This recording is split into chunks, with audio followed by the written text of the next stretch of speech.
So nice to hear that in your voice. So I feel like when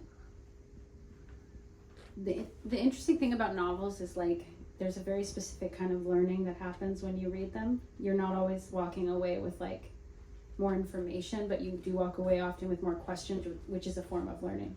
But what I loved about your book was that I also just objectively learned a lot.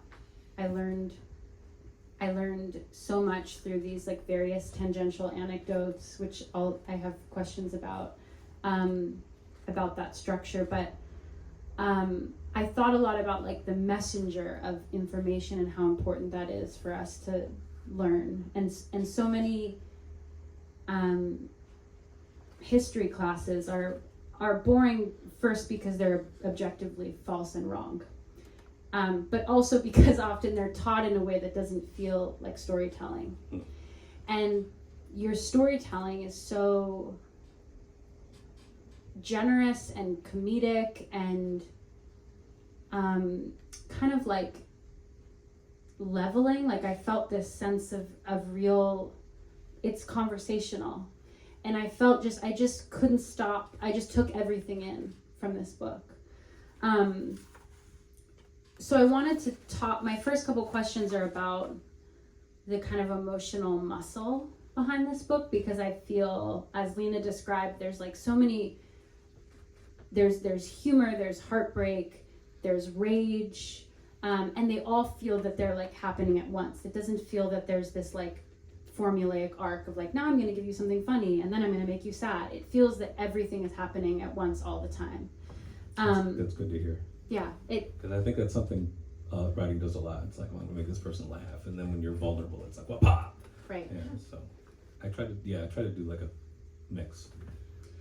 Yeah, it mirrored the way I think we are as people naturally. Like we don't operate in that formulaic way when we're talking to our friends. We talk about our deep traumas and then we make a joke.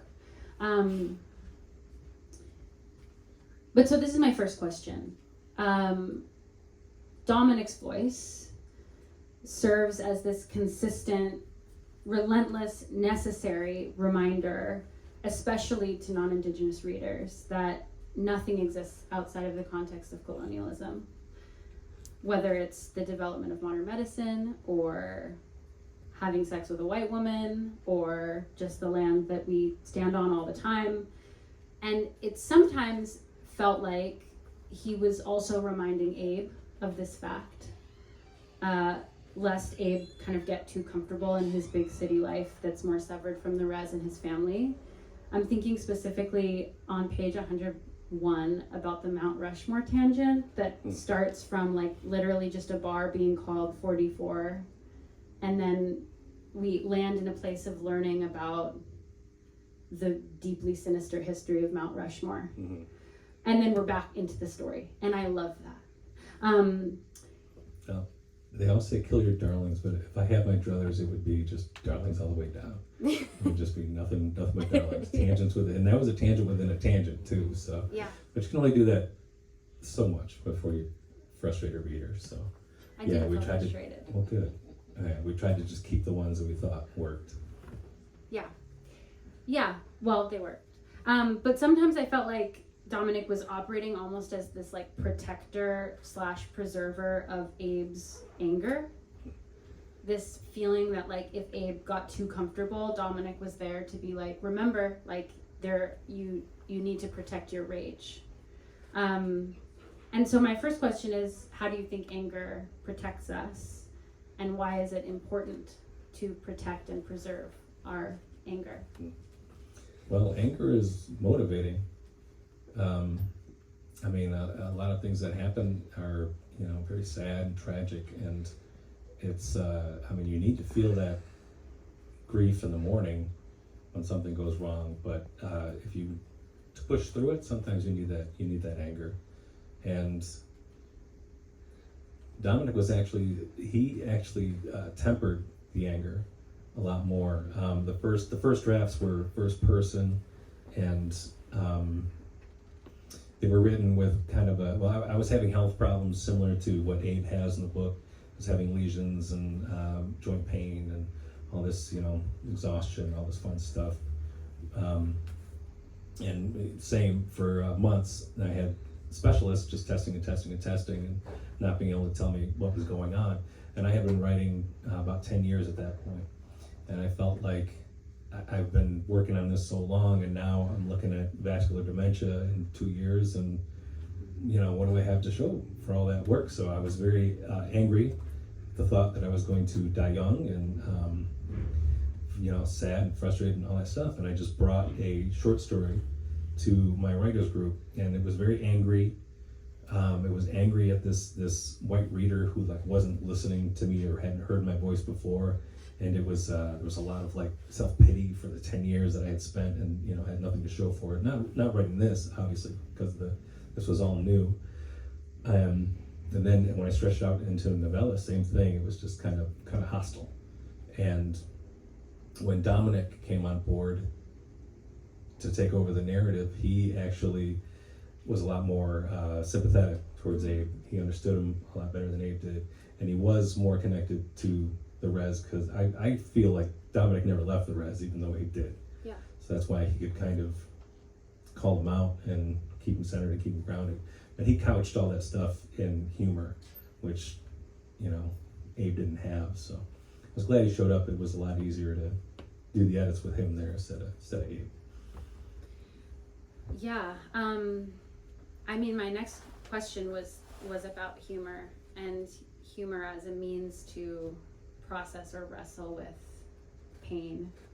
And I was just wondering if, as a writer, did you find humor coming naturally to you as you told this story, or was that something you had to kind of tap into? Yeah, I think a lot of families that struggle with alcoholism and struggle with some of the things that the involuntary sterilization and all this horrible stuff that comes up, we develop that as a defense mechanism, because you want to get together and have some fun. You don't want to always be devolving into weepy tears all the time. So yeah, that just kind of informed the book, and sometimes it worked, and other times, because it's based on my life, I would just kind of do a scene and I would think, oh yeah, I nailed it, I'm done, I got to the guts of that one, whatever. And then I had this great editor, Erin Wicks. She also edited Honoré Jeffers' love songs about W.E.B. Du Bois. Mm-hmm. And there would just be a little bracket highlighting around the side, and she'd be like, go deeper. And I'm like, oh man. So then it got a little rougher to kind of go past the humor. Like that poem for my sister, Abe's sister, was in every draft of the book, and it was written in an entirely different way. And they're kind of just chilling on the back porch on the res, just shooting the shit, trying to make each other laugh and telling stories about what's been going on since Abe left.